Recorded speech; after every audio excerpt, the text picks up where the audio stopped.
Vous dites l'homme le plus compliqué à interviewer, c'est lui. Merci de m'avoir invité. Comment vous voyez l'avenir de Nicolas Sarkozy? Certains disent qu'il a 10 ans d'enfer devant lui. Sur les grands procès qui arrivent, est-ce que ça vous empêche de dormir? Mais vous êtes tout le temps là, le petit journal. Je lui avais dit, avouez qu'en matière d'unité, on a vu mieux. Il l'avait pris comme une accusation. Il m'avait dit, avouez, c'est comme ça que vous le prenez. Casse-toi alors. C'est le quotidien. Merci une nouvelle fois pour tout ce que vous avez fait pour moi. Je vous emporte avec moi pour mes amis du quotidien. Outragé, martyrisé par la justice, Nicolas Sarkozy. Alors c'est le procès en appel de Big Malion. Normalement, sa campagne 2012, puisque la campagne présidentielle, il aurait dû dépenser 20 millions, il en a dépensé 40. Alors en première instance, il a été condamné à 1 an de prison, il va essayer d'alléger ça en appel. Les écoutes Bismuth, il a été condamné en première instance et en appel à 1 an de prison, il va essayer d'alléger ça en cassation. Et puis il y a le procès du financement de la campagne 2007, l'argent de Kadhafi ou pas. Perdu là. Ça c'est en 2025. Bref. Martyrisé, outragé par la justice. Un écrivain comme Nicolas Sarkozy va nous pondre un livre dans quelques années, le temps des juges qui m'ont embêté. Enfin, un truc, il est en route pour le Nobel de littérature, mais peut-être qu'il va passer par la case prison, c'est pas impossible. Sadia, toi tu as rencontré la star de l'été, Nicolas Sarkozy. Son livre est un best-seller. Ouais, ça s'appelle Passion, avec un S. L'ancien président de la République, il raconte son engagement politique depuis ses débuts, jusqu'en 2007, où il accède à l'Élysée. Et ça, ça fait un carton dans les librairies. Nicolas Sarkozy, alors c'est le best-seller de l'été. Le best-seller de l'été. Son livre est le best-seller de l'été. Passion, le récit autobiographique de Nicolas Sarkozy, a dépassé en 2 mois les 230 000 exemplaires vendus. Nicolas Sarkozy a tellement enchaîné les séances ces derniers temps qu'il est capable d'écrire une dédicace sur un livre tout en faisant un 180 degrés du regard. Regardez, il part de la gauche, balaye jusqu'à droite et en même temps il signe. Il a fait des photos avec les gens aussi, mais bon, on n'est pas sûr du résultat. Alors, attends. Un peu plus loin. On fait une photo. Faut regarder la dame. Merci beaucoup. Voilà, faut regarder la dame. En fait, les gens posent à côté de lui, mais lui, il regarde ailleurs. Pardon. Bonjour. C'est pour Cathy, les deux. Ça vous ennuie pas de faire une dédicace cette fois? Il regarde pas. Merci. C'est pour qui, là? Moi, c'est... Merci beaucoup. Merci beaucoup, Nicolas. Ça, c'était sur la forme, mais ce qui est intéressant, c'est ce que lui disent les gens. Quel bonheur, Nicolas Sarkozy. On vous veut président tout de suite. C'est pour qui? Carole. Regardez comment Nicolas Sarkozy évite de répondre à ceux qui lui demandent de revenir en politique. On a besoin de vous. Vous attendons tous Merci. Nicolas, revenez, on a besoin de vous. Vous nous marquez énormément. Merci de votre gentillesse. Vous nous manquez beaucoup. Merci de votre gentillesse. Ils lui disent revenez, il répond merci, logique. Du coup, on lui a posé la question. On a tous les gens qui vous disent revenez, revenez, vous leur dites merci. Je récupère le mien. Est-ce que je vous manque à vous? Non, il est là. C'est pourquoi on est là. Bien répondu. Pas mal. Vous devez faire de la politique. Je vous laisse faire. J'en fais plus. Et puis juste après, on a posé la question de la rentrée pour Nicolas Sarkozy. Sur votre rentrée, est-ce que la rentrée, elle va être aussi compliquée pour vous? Les affaires vont venir, vous les abordez comment? L'affaire Big Malion, l'affaire du financement libyen? Je ne sais pas de quoi vous parlez. Oui, quelles on affaires? parle. Bon. Bref, pour finir, on n'a pas pu repartir sans notre dédicace. On sera le dernier, Monsieur le Président, quotidien.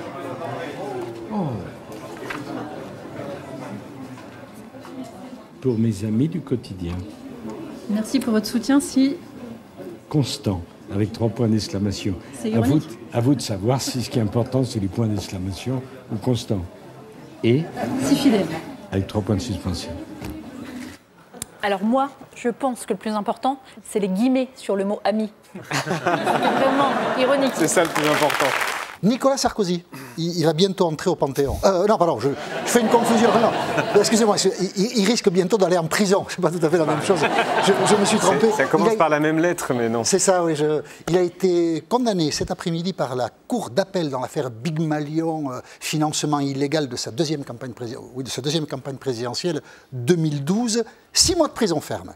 Et il a déjà... Alors, il va aller en cassation, il ne va pas y aller tout de suite en prison, hein, mais il a déjà, c'est aussi devant la Cour de cassation, dans l'affaire des écoutes téléphoniques, 1 an de prison ferme. Donc, il y a des chances que plutôt qu'au Panthéon, un jour, Nicolas Sarkozy entre en prison. La France, si vous deviez définir ce qu'elle est, rapide et pédago. La France, virgule, la République, c'est... La France, c'est le pays qui est capable du meilleur, comme aucun autre, et parfois du pire. Lilia, on continue à parler de Nicolas Sarkozy, mais à l'étranger. Oui, l'affaire Sarkozy permet à certains pays de régler leurs comptes, comme en Russie, on l'a vu cette semaine. И это люди, которые рассказывают что-то России о коррупции, о том, что у нас что-то не в порядке. Вот во всех этих потрясающих схемах я с удивлением не увидел российского следа. Mais un autre pays beaucoup plus proche de nous a décidé de régler ses comptes avec Nicolas Sarkozy. Ravioli, spaghetti, cannelloni, formaggi, Carla Bruni, broccoli, Silvio Berlusconi, Nicolas Sarkozy. L'Italie, là-bas, la presse de droite s'est déchaînée. Voici quelques unes de journaux. Tu rigoles moins maintenant, Sarkozy à la une de Il Giornale. Même chose pour Il Tempo avec cette photo de Berlusconi qui murmure à l'oreille de Sarkozy. Alors comme ça, tu ne ris plus. Libéraux titre un grand criminel avec la mention rira bien, qui rira le dernier. Et à l'intérieur du journal, on peut lire ça. Nous nous souvenons très bien du moment où ce petit coq arrogant a ri de Berlusconi, c'est-à-dire de l'Italie, le 23 octobre 2011. Il s'est passé quoi, le 23 octobre 2011 ? Un sourire qui a profondément marqué les Italiens. C'était au Conseil européen. L'Italie est en pleine crise financière. Berlusconi est empêtré dans des scandales sexuels. Et une journaliste interroge Nicolas Sarkozy et Angela Merkel. Qu'avez-vous dit exactement à M. Berlusconi? Est-ce qu'il vous a donné des engagements sur de nouvelles réformes en Italie? Est-ce que vous êtes rassuré après l'avoir entendu, alors que l'Italie est de plus en plus dans la ligne de mire, notamment des agences de notation?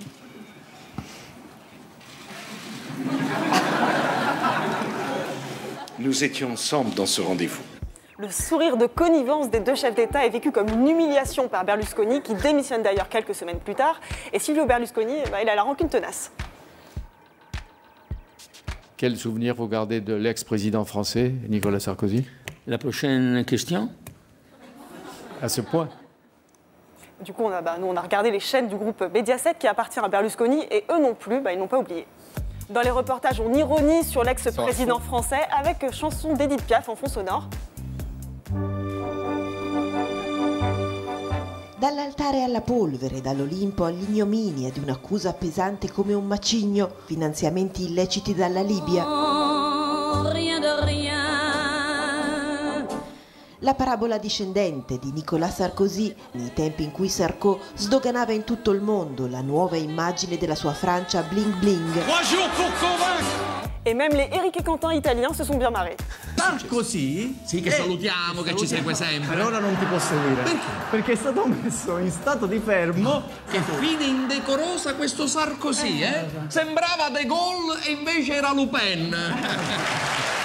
Sarkozy, ti sei fatto beccare come un politico italiano qualunque, dico io.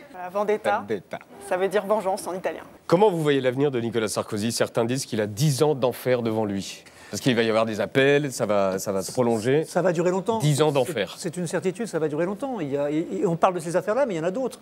Le Casaguette, on l'oublie, mais ça peut aussi le concerner indirectement. L'affaire aussi des sondages de l'Élysée. Il y a plein d'affaires en fait, qui se rattachent à lui. On avait calculé que dans son entourage, il y avait plus de 30 personnes qui étaient mises en examen. Si vous l'aviez en interview, vous lui demanderiez quoi? Oh là là. Oui, il faudrait prendre beaucoup de temps, parce que voilà, je pense qu'on purgerait l'abcès de toutes les affaires dans lesquelles il est cité. Mais je pense que la question principale qui reviendrait le concernant, c'est est-ce qu'il se sent ou non responsable de ses collaborateurs et de son entourage? Parce que même si on fait abstraction de ses propres ennuis, comme le disait Gérard tout à l'heure, on n'a jamais vu une personnalité politique dont l'entourage a été à ce point poursuivi ou condamné par la justice. C'est qu'il y a un problème quand même quelque part à un moment. Ça veut dire qu'il va être obligé de lâcher des gens au bout d'un moment? On voit bien qu'il commence déjà à prendre un peu ses distances vis-à-vis de Brice Hortefeux et de Claude Guéant. Évidemment qu'il sait exactement, il n'est pas idiot, Nicolas Sarkozy, il sait exactement ce qui s'est passé. Il en a parlé avec eux avant sa mise en examen et son contrôle judiciaire. Il sait à peu près ce qui s'est passé. Il ne peut pas les lâcher parce que Nicolas Sarkozy, contrairement à ce qu'on croit, est un affectif. C'est-à-dire que c'est quelqu'un qui a des colères soudaines, mais qui a une affection constante. C'est un fidèle. Par exemple, il n'a jamais lâché Balkany. C'est curieux quand même. Et donc, du coup, voilà, c'est risqué. C'est risqué, quand même. C'est quand même le seul. Nicolas Sarkozy a été condamné en appel mercredi. Oui, alors bon, c'est une information sans en être une, hein, parce qu'on peut dire que ça s'accumule un petit peu. 6 mois de prison ferme pour l'ancien président de la République, dans l'affaire dite Big Malion, financement de la campagne 2012, campagne présidentielle. Il avait déjà écopé d'1 an de prison ferme dans l'affaire dite des écoutes téléphoniques. Alors tout ça est en cassation, donc Nicolas Sarkozy est encore libre. Bon. Et puis il y a d'autres dossiers qui arrivent, notamment le financement de la campagne 2007, argent libyen ou pas argent libyen. Et du coup, les gens qui sont sur Internet un peu canailles ont fait remonter à la surface un tweet, puisqu'à l'époque ça s'appelait Twitter, de Nicolas Sarkozy en 2014, qui, ne doutant de rien, et surtout pas de lui, avait écrit ceci. Quand un individu revient pour la 17e fois devant le tribunal, il doit être puni pour l'ensemble de son œuvre. On est entièrement d'accord avec vous, Nicolas. Hein? Vous ne pouviez pas mieux dire. Ceci dit, il a l'air de s'en moquer un petit peu. Nous avons vu Nicolas Sarkozy sur Instagram, photographié par Carla Bruni. On l'imagine, en tout cas c'est sur l'Insta de Carla Bruni. Il montre ses muscles. Avec un peu de recul, on se dit, mais est-ce que c'était pas un bras d'honneur au juge c'est ça, une interprétation qui mérite d'être étudiée. L'actu politique, c'est aussi bien sûr la condamnation définitive de Nicolas Sarkozy. Dans l'affaire des écoutes, il s'agit des fameuses écoutes faites sous le nom de Paul Bismuth, dans une affaire de corruption. En revanche, il n'a toujours pas été jugé pour d'autres écoutes bien plus graves, celles des chansons de Carla Bruni. Alors Sarkozy, on l'a évoqué, je crois, devra donc porter un bracelet électronique pendant 1 an, et avec cette assignation à domicile durant 1 année entière, son entourage craint le pire pour l'ex-président, que ce dernier ait le temps d'écrire un nouveau livre, bien sûr. Sur les grands procès qui arrivent, est-ce que ça vous empêche de dormir? Non. Non. Parce que vous savez, la vie, elle est faite de haut et de bas. Elle est faite de satisfaction et d'épreuves. Alors, il faudrait que je sois très content d'avoir été président de la République, d'avoir une belle vie, d'avoir rencontré Carla quand même, et de ne pas avoir d'ennui, et pas avoir d'épreuves à surmonter, ce serait trop injuste. Non, non, je vous ai dit, verticalité. Ça va devenir la porte la plus connue de France, la porte de la salle d'audience du 2e étage du tribunal correctionnel de Paris. Cette porte, elle est presque devenue doudou, tellement on la connaît. Ah bon, et vous pensez, on y a vu passer Marine Le Pen, on a vu passer François Bayrou, on a vu passer Stéphane Plaza, on a vu se placer Gérard Depardieu. Bref, c'est la porte du 2e étage du tribunal correctionnel de Paris. Et ce matin, c'était l'endroit devant lequel tous les objectifs étaient braqués. Attendez, j'ai dit tous les objectifs? Oh non, sauf un.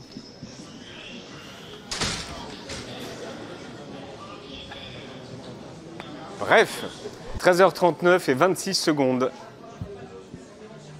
Nicolas Sarkozy sort, il voit le scotch là. Il se pose sur le scotch, un micro s'avance plus que les autres, c'est le micro de Mediapart. Carla Bruni le capte à ce moment-là.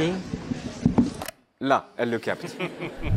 20 secondes après, les enfants de Nicolas Sarkozy passent la porte et sortent de la salle d'audience. 26e seconde, Carla Bruni réagit à ce que dit son mari. Plus de 10 ans d'enquête, des millions d'euros dépensés. À la 47e seconde, personne ne s'en aperçoit, mais Claude Guéant sort. Il vient aussi d'être jugé coupable de corruption. Il est condamné à 6 ans de prison. À 49 secondes, on entend un cri derrière. En déclarant solennellement... Carla Bruni fait camembert. Au même moment que camembert, Nicolas Sarkozy prononce le mot Mediapart. Que le document Mediapart, qui était à l'origine de cette procédure, était, je cite, un faux. Nous sommes à la 65e seconde, on voit le frère de Nicolas Sarkozy qui est ici derrière, qui écoute et qui attend. À la 190e seconde, la photo qui fera le tour du monde, ici. C'est à ce moment qu'il dira sa phrase.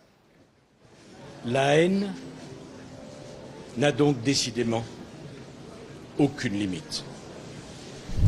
À la 211e seconde, il termine. Je me battrai jusqu'à mon dernier souffle pour prouver ma complète innocence.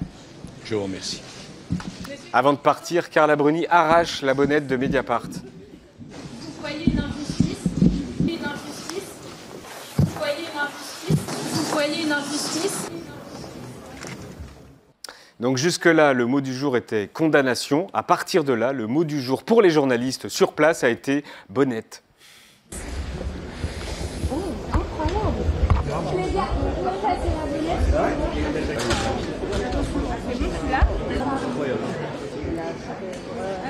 À la fin, elle a arraché la bonnette.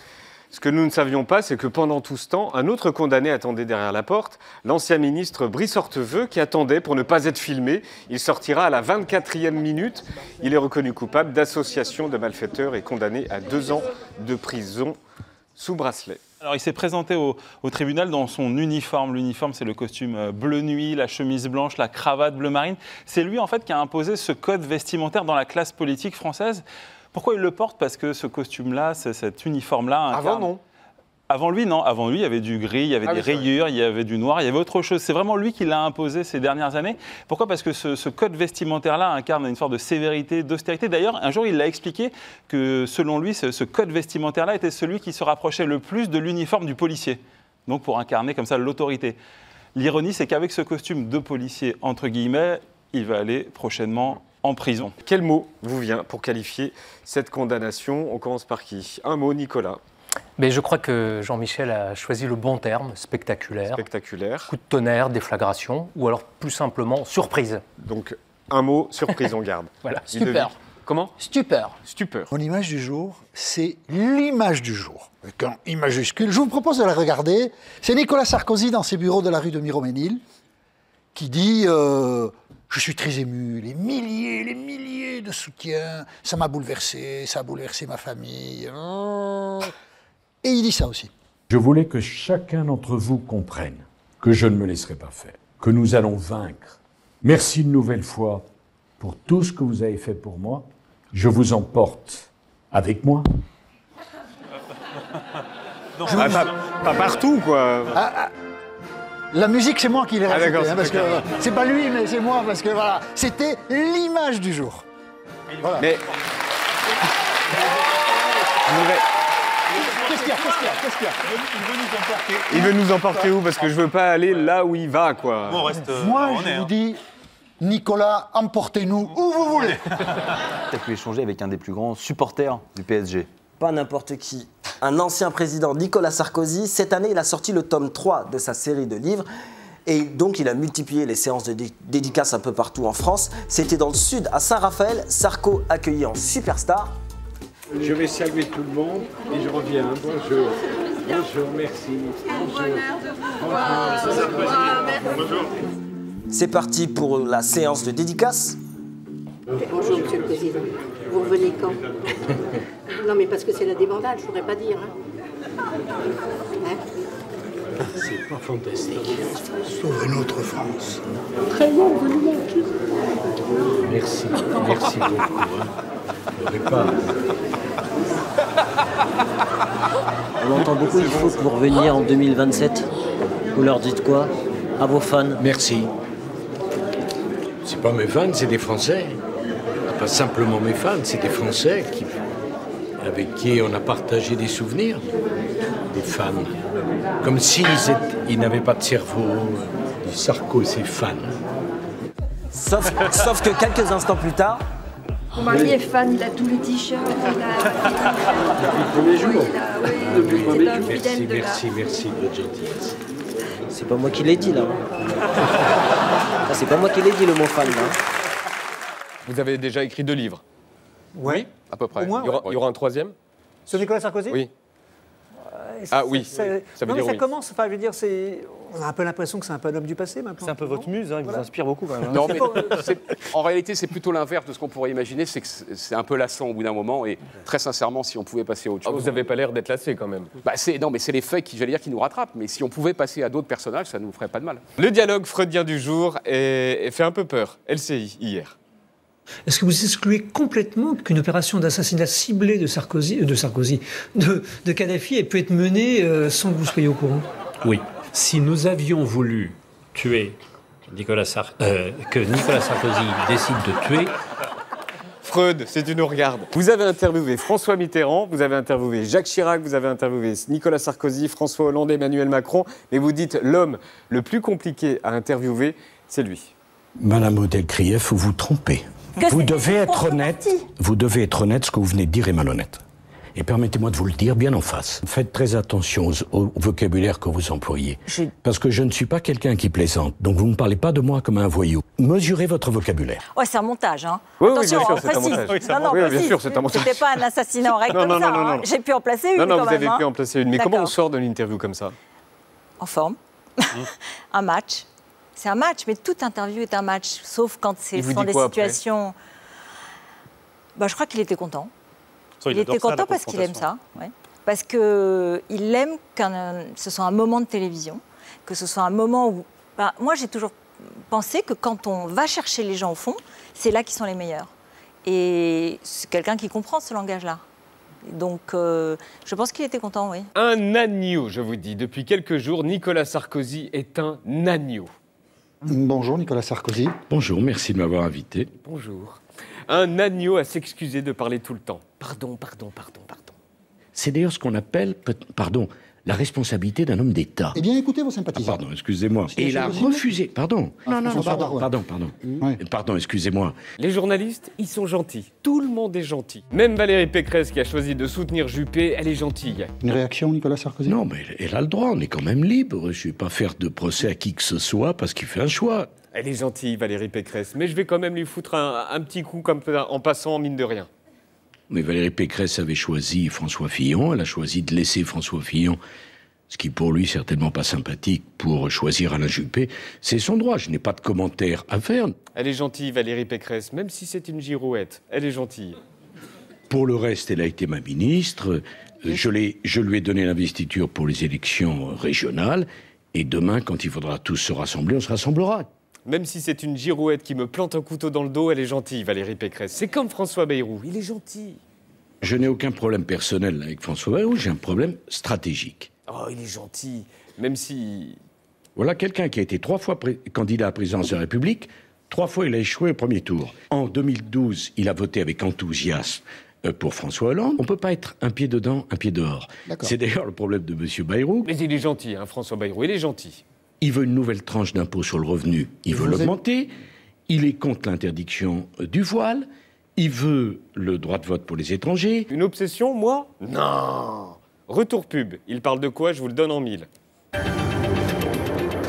France Info. C'est pas Bayrou. L'émission politique de France Info. François Bayrou, une obsession? Moi? Non, j'y pense jamais.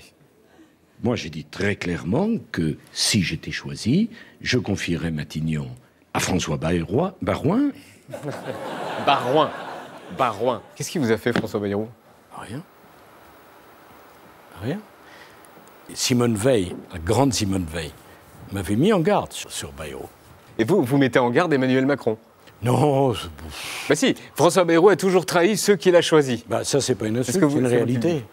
Souvent, mon vieil grand ami Brice Hortefeux me disait, tu sais, lui, il t'a rejoint, mais regarde comme il a trahi.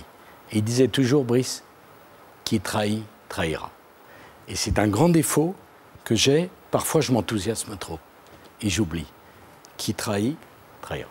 À votre avis, qui est la personnalité politique préférée des sympathisants En Marche, après Emmanuel Macron et Édouard Philippe? Je vais vous faire deviner. Et on va jouer à question pour un champion. Vous êtes prêts? C'est parti. Top. Je suis née en 1955 à Paris. À l'âge de 19 ans, je suis élue pour la première fois et je deviens maire. D'une phrase prononcée dans une cité, j'ai fait la promotion d'un nettoyeur super puissant. J'ai l'un des meilleurs... Sarko. Nelson Mandela et Karcher. Nicolas Sarkozy, je termine quand même parce que... Et t'as dit En Marche? Bah oui, c'est ça qui est étonnant. Nicolas Sarkozy, la troisième personnalité préférée des En Marche, d'accord, je croyais sympathisant quelqu'un d'En Marche. Ok, bah d'accord, vas-y, t'as une autre question? Bah non, c'était Nicolas. Ah merde. Bonjour. On va prendre le grand escalier. Ah bon. Bonjour. Nicolas Sarkozy, le nouveau chouchou des macronistes, était à New York mardi pour dédicacer son livre. On y était aussi, ça se passait ici sur la célèbre 5e avenue, à la librairie française Albertine, face à Central Park. Avant son arrivée, une longue file d'attente. Where are you from? I'm from Mexico. Milan. I'm from New York. Il vient de Strasbourg. Nicolas Sarkozy s'est installé pour commencer sa séance de dédicace. Mais vous êtes tout le temps là, un petit journal? Non, mais là... Merci. À New York? Hein? Ah, c'est le quotidien. Ah voilà. Il a l'air content qu'on soit là. Alors comme d'habitude, nous on adore écouter les échanges avec les gens. Vous aviez mangé chez lui. Ici, on va ouvrir Angelina, vous savez, Angelina Paris. Le Salanté? Le Salanté, ici à New York. Moi j'irai, hein. Ah bah, venez avec plaisir. On ouvre en mars. Le salon de thé Angelina ouvre donc en mars, 2 minutes plus tard. Et Angelina, ça sera ouvert quand? On ouvre en mars. Bah ouais, il vient de le dire. C'est comme mon beau-père, Roger. Hein. Ok, Roger, c'est le beau-père. Roger? Oui. C'est votre mari? C'est mon beau-père. Ah, pardon. Ah, pardon. On a vu une dame qui s'est approchée de très près de Nicolas Sarkozy, voire trop. Bonjour. Elle fait le tour de la table. Et non, c'est pas du tout oppressant. Il a pété à l'aide.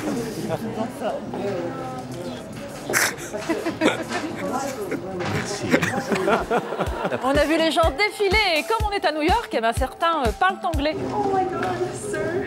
Oh. Hi, my name is Suki. Hi. Suki. Suki. Oh, Sophie ou Suki, c'est pareil. Can you spell your name? S-U-K-I. Attends. You. You? Yeah. S-U-K-I.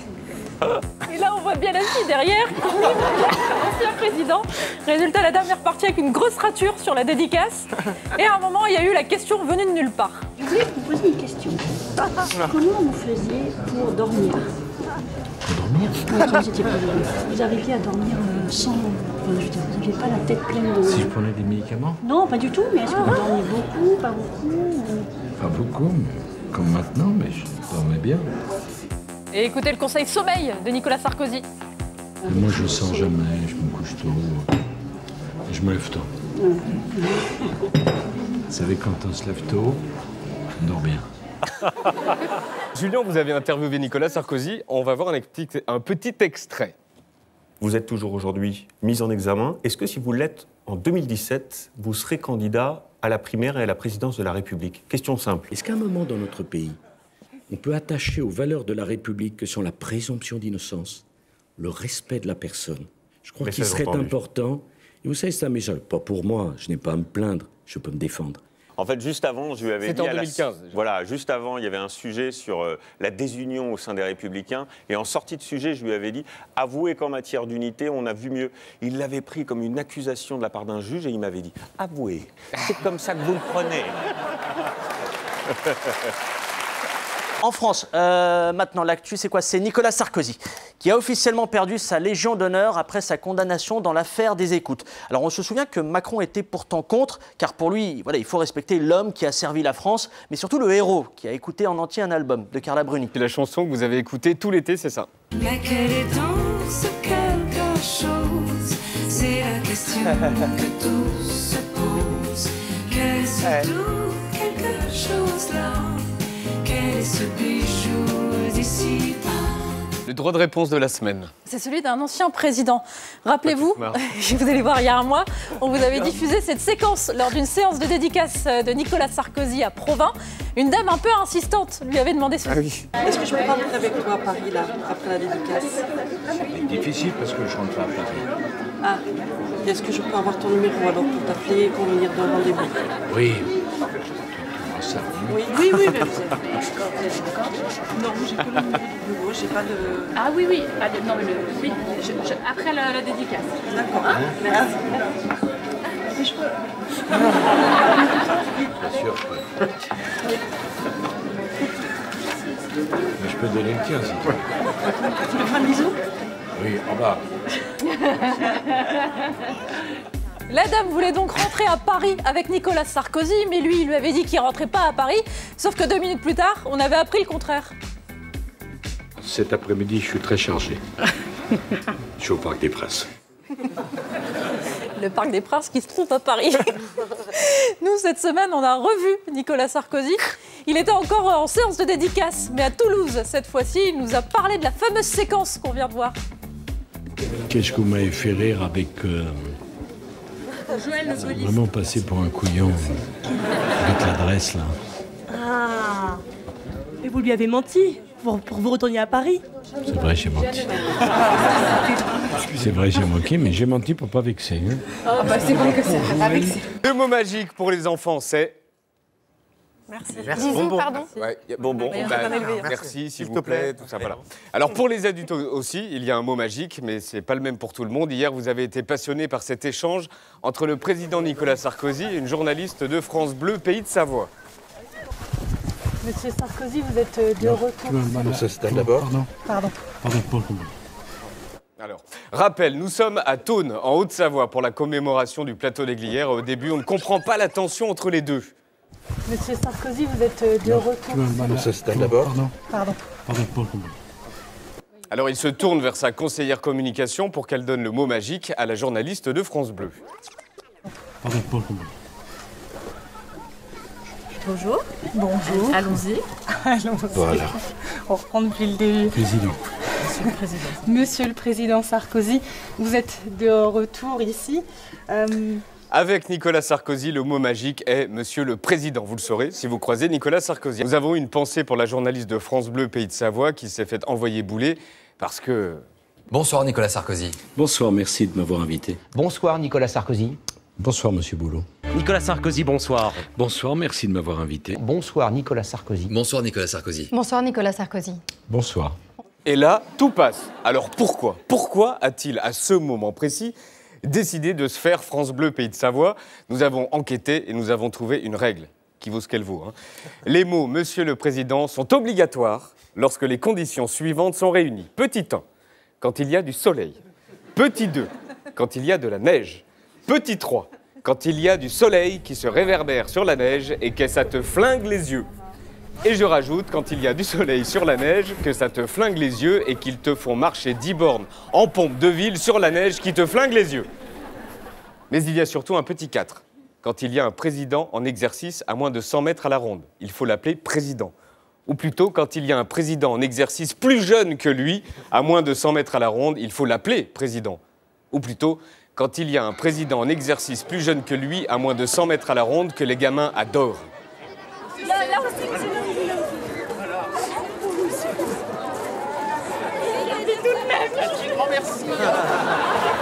Ou plutôt, quand il y a un président en exercice plus jeune que lui, à moins de 100 mètres à la ronde, que les gamins adorent, et que quand lui est à côté, les gamins ne lui demandent rien et ils tournent en rond.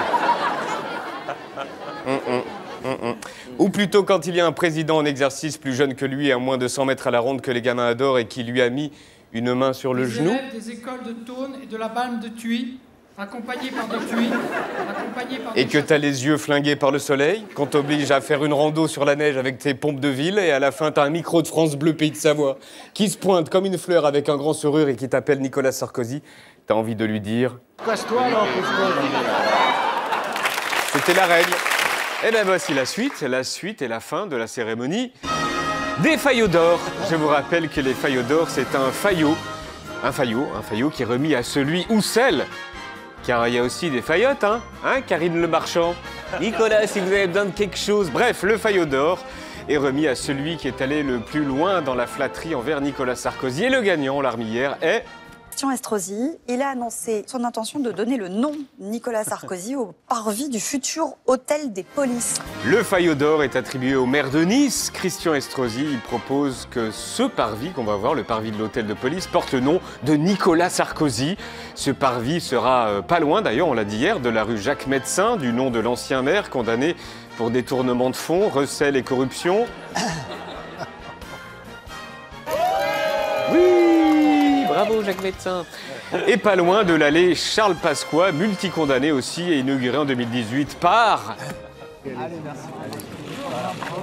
Bravo Charles Pasqua. Et hasard du calendrier, ce matin à Nice, on sentait quand même dans les rues comme une excitation. Tous les Niçois ont enfourché leur déambulateur et se sont rendus le plus vite possible à l'hôtel de ville. Bien, mes chers collègues, la séance est ouverte. C'était le conseil municipal, on va vérifier. On est bien à Nice ? Un patrimoine qu'on a sauvé. Si nous n'avions pas décidé de sauver la gare du Sud là-haut, mais ce serait un cagadou comme ça l'a été pendant 30 ans. On est à Nice. Alors donc ils ont parlé d'une coulée verte, d'un théâtre et d'une fête. Ils ont aussi parlé de ce stationnement-là qui était à ciel ouvert sur la dalle. Puisque je vous rappelle que le stationnement était à ciel ouvert sur la dalle autour. Donc, mais à 13h09, il a ouvert le dossier. Et je vais conclure donc la séance du conseil municipal par le vœu que j'ai déposé personnellement. Stop, attendez, avant de finir, on va juste adapter le décor. Voilà, alors on adapte le décor, voilà. Ça c'est beau, ça c'est un beau décor de Fayot d'or. Allez, on peut y aller. Visant à nommer parvis Nicolas Sarkozy pour notre futur parvis de l'hôtel des polices. Et on a bien fait de le regarder parce qu'il n'y avait pas que des Niçois dans la salle. Je veux saluer d'ailleurs la présence parmi le public d'un membre de sa famille, en la personne de Monsieur Louis Sarkozy.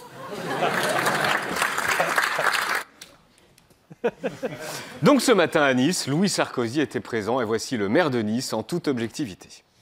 Un ancien président de la République dont l'empreinte sur notre pays est incontestable. Kiwi les crèmes, c'est bien crémeux. Nicolas Sarkozy a marqué une époque. Ça nourrit le cuir en profondeur. Il a incarné la France. Voilà, c'est pas bien compliqué et elle brille. Mon ami, qu'il est naturellement et qu'il reste. Kiwi les crèmes.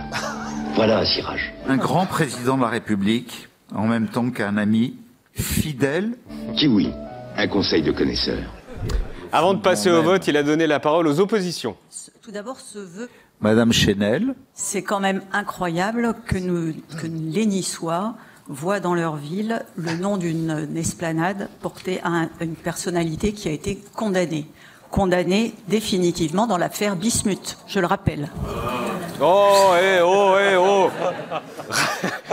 oh, rabat-joie, celle-là, a toujours rappelé les condamnations des gens.